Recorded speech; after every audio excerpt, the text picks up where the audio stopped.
Hello everybody, it's Kai from BodyCandy. In this episode of the tea, we'll be talking about, is this normal? Hopping right on into it. My fresh piercing is red. Is that normal? Completely normal. At the end of the day, a piercing is a wound and it takes time for it to heal. The only time you should really be worried is if this piercing has been healed for a while and it's suddenly turning red. Definitely keep a watch over fresh piercings as well though, as you do not want it to lead to infection. Which leads me on to my next point. My piercing is oozing. Is this normal? I wouldn't panic too much if the oozing is yellow or clear. That is just lymph, naturally produced in your body. Let's say it's like little crusty yellow bits on your piercing sometimes. Just needs cleaned. However, if the oozing is opaque, green or red, definitely contact your piercer. Could definitely be a sign of an infection. Next up, my piercing has a bump. Is that normal? It could be. Did you hit your piercing or knock it? Did you sleep on it? It could just be irritated. Sleeping on a travel pillow, you know, the ones with the massive gap in the middle, is really helpful if you're healing an ear piercing.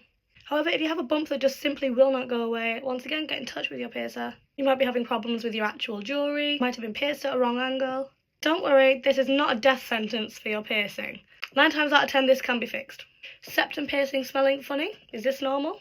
Yes, totally normal, especially during the healing process. If it lingers after it's healed, you maybe just need to clean your jewellery. Nothing to panic over. Last up, is my piercing rejecting, and is that normal?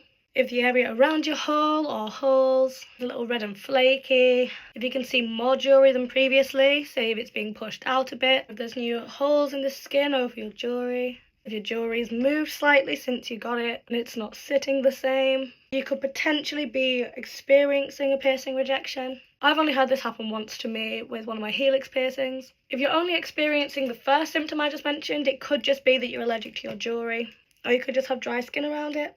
So my best advice is to get in touch with your piercer because they can see firsthand what's happening. Obviously, we can't diagnose you over the internet, unfortunately. I hope any of this advice was helpful, so get in touch with your piercer if you're worried about anything. It is their job to help look after you.